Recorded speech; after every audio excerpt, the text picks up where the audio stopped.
Now, streaming live, this is KSLA News Now. Well, thanks for joining us. You're watching KSLA News Now. I'm Jeff Horchak. Here are your top stories tonight. New at 9 in your crime tracker, just after 5 o'clock Monday evening, Shreveport police were called to the 9300 block of Baird Road for reports of an assault. Now, when officers arrived, they found a man covered in blood. SPD says that the victim told them he was attacked by his girlfriend's ex-boyfriend, and it was identified as Cedric Young. According to police, Young entered the home and a fight broke out. Now, during the fight, Young allegedly bit the victim on the cheek, causing severe bleeding, and then pulled a knife, cutting the victim's hand. Cedric Young was arrested on the spot and charged with aggravated second-degree battery. Police say the investigation is still ongoing. And new information in our crime tracker on the stabbing outside of a Shreveport casino. Shreveport police are still investigating a stabbing that sent one man to the hospital. Officers responded to Bally's Casino on Clyde Fant Parkway last night, and they found a man with serious injuries. SPD says Bernard Miles, believed to be under the influence of narcotics, started a fight with the victim, and during the altercation, Miles was cut with a glass bottle. Now, detectives believe the victim actually acted in self-defense, and the victim told police he doesn't want to press charges against Miles. No arrests have been made at this time, and the investigation is ongoing. Also in our crime tracker, the Caddo Parish Sheriff's Office has arrested Bradley Wiedner in connection to a body found under a bridge this past weekend. Sunday afternoon, 2 fishermen found a body on Ellerby Road near Gale Red Bluff Road. Now, Wiedner is being charged with a second-degree murder and illegal possession of a stolen firearm. We're still waiting to learn the name of the victim.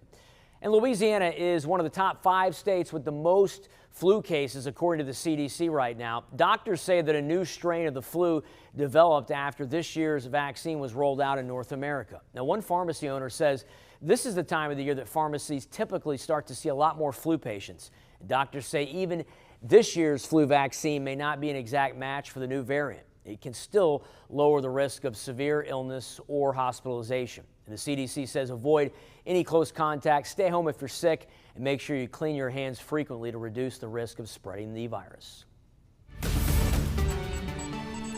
Well, the Trump administration is suing Washington, D.C. in a challenge to the city's strict gun laws. D.C. has some of the nation's toughest gun laws, and the Justice Department's lawsuit challenges 2 provisions: heavy restrictions on popular rifles like the AR-15 and the long registration process in which the police department must approve all firearms on a case-by-case basis. Now, President Trump and his administration officials say making it easier for D.C. residents to own and carry firearms would lower crime.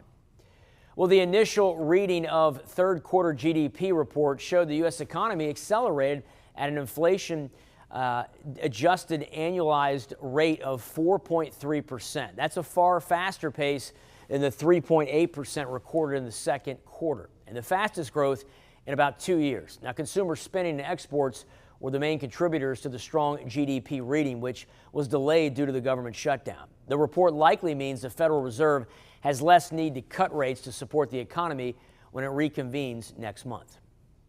And the yearly Independence Bowl is about a week away, and Coastal Carolina will face off against Louisiana Tech next Tuesday. This will be the 49th year of the Independence Bowl, which is one of the longest-running college bowl games in the country. Now, a big part of Shreveport's identity is attached to this game and all the activities that surround it. And the entire Shreveport-Bossier community works together to make this week an amazing experience for both teams and all the fans who attend. And coming up tonight at 10, we'll hear more about the huge economic impact this whole week has on the Shreveport-Bossier region.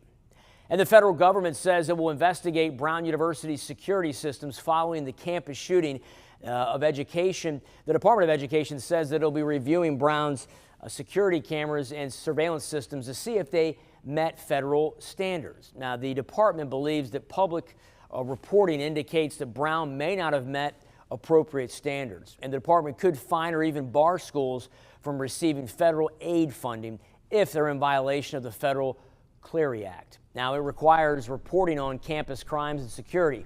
2 people were killed and 9 were hurt in the December 13th shooting. The main suspect, 48-year-old Claudio Manuel Neves Valente, was found dead from a self-inflicted gunshot wound in New Hampshire on December 18th. Well, Caddo Clerk of Court Mike Spence wants the community to know that the Caddo Courthouse will be closed during the holidays. The closure dates you see on your screen there, December 24th through the 26th, And the courthouse will also be closed December 31st through January 2nd. Now, holiday closures are also coming for the city of Shreveport's Department of Water and Sewage. Officials say the customer service call center and administrative offices will be closed December 25th and 6th, and again December 31st through January 1st. While offices are closed, the operations and emergency crews will still remain on duty to keep water and sewer services running. And we got more record-setting warmth potentially on the way for the next several days, and a big cold front's going to bring some changes later this weekend. We'll have all the details next.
Now, KSLA First Alert Weather.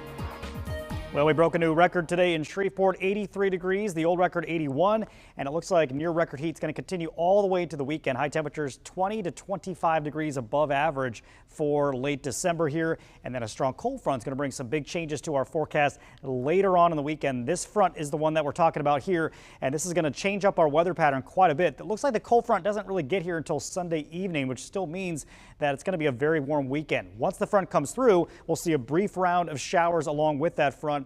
And then once the cold front passes, we're looking at some much colder air returning. And how cold are we talking? Well, by early next week, we're talking highs mainly in the upper 40s, and overnight temperatures Sunday night, or actually, Monday night into Tuesday morning. This is Tuesday morning, 7 a.m. Bottom line is it's going to get cold by Tuesday morning. We will likely wake up the temperatures in the upper 20s across the area. So some big changes ahead. Now tonight, it's going to be a warm and muggy night once again. Temperatures will slowly fall into the low 60s by tomorrow morning and then start to rise again as we approach about 9 a.m. Another thing we're going to watch for tonight is some areas of dense fog. I'll show you that in a second, but look at the overnight lows tonight. Not as warm as last night, but still well above average with overnight temperatures in the upper 50s to low 60s. And then, as I mentioned, the fog is going to start to develop overnight tonight. And according to our forecast models here, could be fairly widespread. There could be some pockets of dense fog as well, which could impact your drive tomorrow morning. If you do have to head into work, keep that in mind. And then we head towards the afternoon hours, that fog should quickly begin to lift, and we should see a little bit more sunshine later in the day. So here's your forecast for tomorrow. Cloudy start. We should see some sunshine in the afternoon and another warm day. 80 degrees in Shreveport. Not record setting tomorrow, but still very warm. 77 Texarkana, 77 in Natchitoches, mid-70s Center, Marshall, Longview 76, Idabel at about 76 degrees. And then looking at our 7-day forecast here, again, 84 tomorrow, Christmas Day, 80 degrees, very, very warm conditions for that day. 82 Friday, 82 Saturday, and we could be at least tying some record highs as we get closer to the weekend. And then by Sunday, another front comes through. That will bring some showers back into our forecast. Did you see that high on Monday? 49. So we're going to get a big drop in temperatures by next week. You have to keep your T-shirts and your sweaters together because the weather is just like that. Just up and down, but you'll only need the T-shirts and shorts at least through the weekend. It's going to be very warm. All right, sounds good. Thanks, Matt. Yep. Thank you for joining us here on our Fastcast. We'll see you again coming up at 10 o'clock. Make sure you join us for all the news, weather, and sports. You can stay connected just by downloading our KSLA News 12 app. You scan the QR code on the screen, and it'll keep you updated on all the latest breaking news. We'll see you back here at 10 o'clock. Thanks so much for watching.